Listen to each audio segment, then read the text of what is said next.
सर्वेभ्यो नमो नमः। आप सभी लोगों का काव्यामृतम इस आमुख पटल पर हार्दिक स्वागत एवं अभिनंदन है। मित्रों, आज हम लोग रघुवंश महाकाव्य जो कि महाकवि कालिदास प्रणीत है, ऐसे परम पुनीत पावन ग्रंथ के अध्ययन में हम लोग पुनः प्रवर्तित होने जा रहे हैं। सर्वप्रथम मित्रों, आप लोगों ने सुना ही होगा मंगलाचरण विघ्न विनाशाय भवति। जो मंगलाचरण होता है वो विघ्नों का उपशामक होता है, अर्थात विघ्नों का नाशक होता है।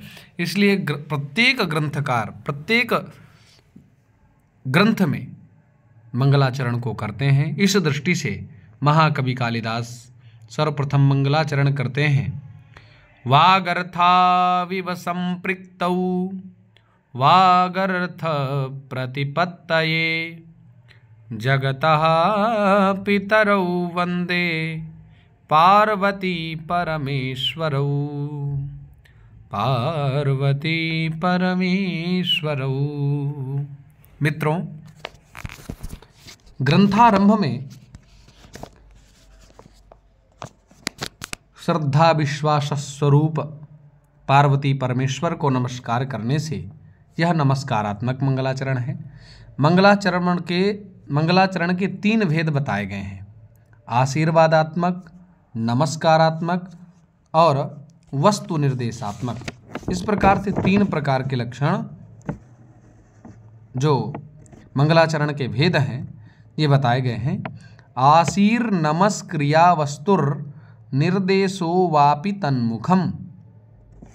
ये 3 प्रकार के मंगलाचरण निर्दिष्ट हैं। तो सर्वप्रथम महाकवि कालिदास अनुष्टुप छंद का आश्रय लेते हुए मंगलाचरण करते हैं। वागर्थाविव संपृक्तौ वागर्थ प्रतिपत्तये जगतः पितरौ वंदे पार्वती परमेश्वरौ। अर्थात पार्वती परमेश्वरौ वंदे। अहम कालिदासः, मैं कालिदास, शब्दार्थाविव परस्पर मिलितौ, अर्थात वागर्थाविव अर्थात शब्दार्थाविव। इस वागर्थाविव का क्या अर्थ करेंगे मित्रों? वागर्थाविव, जिस प्रकार से वाक अर्थात शब्द, शब्द में अर्थ मिला हुआ होता है, उसी प्रकार से परस्पर सम्मिलित अर्थात मिले हुए। वागर्थाविव संपृक्तौ, जिस प्रकार से शब्द में अर्थ छिपा हुआ होता है, उसी प्रकार से भगवान कहते हैं पार्वती परमेश्वरौ परस्पर सम्मिलितौ संसारस्य माता पितरौ पार्वती परमेश्वरौ वंदे।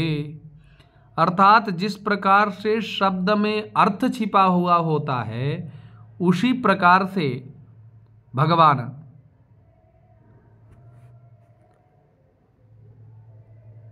भूत भावन एवं भगवती भवानी है।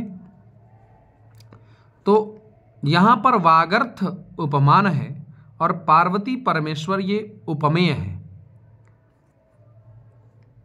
इव ये जो लगा है, वागर्थाविव जो लगा हुआ है, ये इव वाचक है और नित्य संबंध होना इसका साधारण धर्म है। इसलिए यहाँ पर श्रौती उपमा का प्रयोग, श्रौती उपमा, उपमा अलंकार तो है, उसमें भी श्रौती उपमा का प्रयोग महाकवि कालिदास जी के द्वारा किया गया है। तो जिस प्रकार से शब्द में अर्थ छिपा हुआ होता है मित्रों, उसी प्रकार से पार्वती और परमेश्वर हैं। और कैसे हैं? तो कह रहे हैं जगतः अर्थात संसारस्य, संसारस्य पितरौ अर्थात मातृपितृरूपौ उमा महेश्वरौ, जो संसार के माता पिता के रूप में हैं, ऐसे पार्वती परमेश्वरौ वंदे। जगतः पितरौ पार्वती परमेश्वरौ शब्दार्थाविव संपृक्तौ वंदे।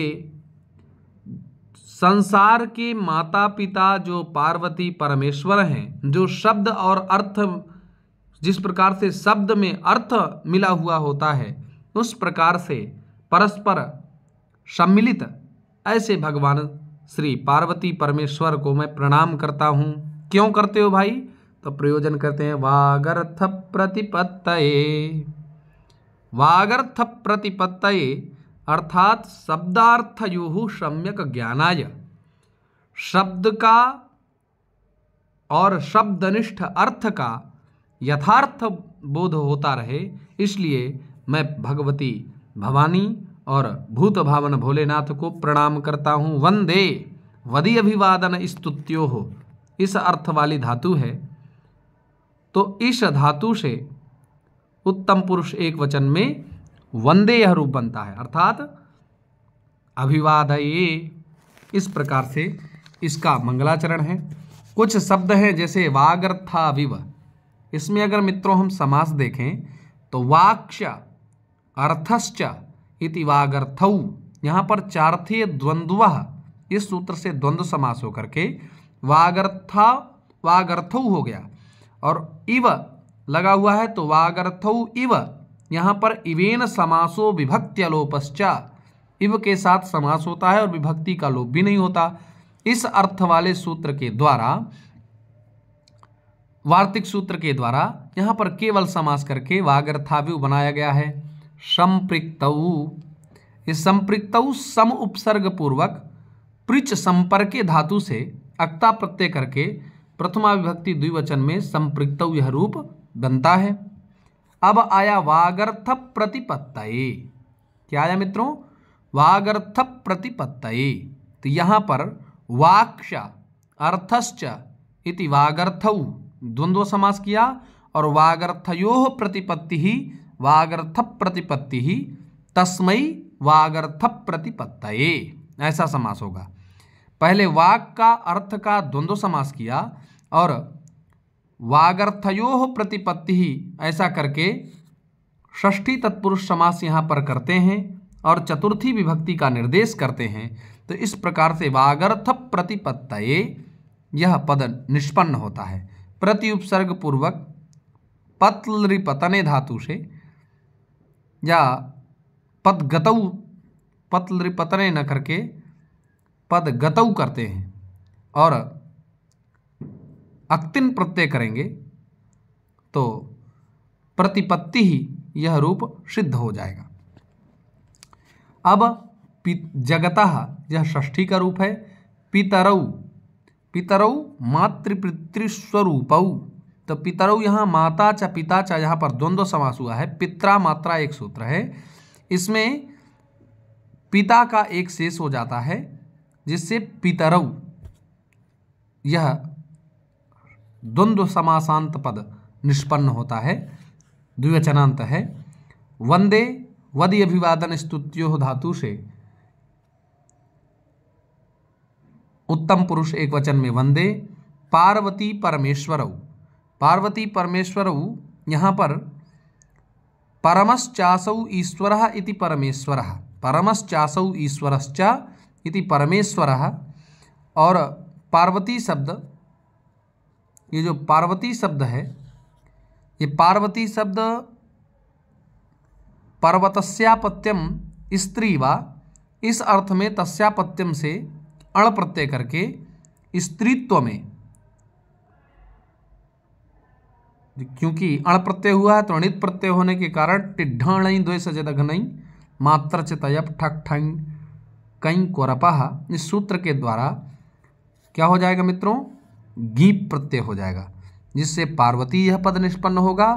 और पर्वत शब्द से जब पर्वतस्यापत्यम, इस पर्वत शब्द से अण प्रत्यय करेंगे तो पार्वत, और गीप हो जाएगा तो पार्वती और परमेश्वर, आप लोग समझ ही गए। तो इस प्रकार से ग्रंथ के आदि में ग्रंथकार महाकवि कालिदास कहते हैं वागर्थाविव संपृक्तौ वागर्थ प्रतिपद्दये जगतः पितरौ वंदे पार्वती परमेश्वरौ। एक बार और अर्थ समझ लेते हैं। शब्द और अर्थ की भांति नित्य मिले हुए, जिस प्रकार से शब्द में अर्थ प्रतिनिविष्ट होता है उसी प्रकार से संसार के माता पिता जो पार्वती परमेश्वर हैं, उन पार्वती परमेश्वर को मैं शब्द और अर्थ के सम्यक ज्ञान के लिए बोले वंदे, अभिवादन करता हूँ। इस प्रकार के अनुष्टुप छंद युक्त मंगलाचरण को महाकवि कालिदास जी करते हैं। आशा है आप लोग लाभान्वित हो रहे होंगे, तो चैनल को लाइक, शेयर एवं सब्सक्राइब करना ना भूलें। पुनः आप सभी लोगों का हार्दिक स्वागत, अभिनंदन, वंदन, धन्यवाद, नमस्कार।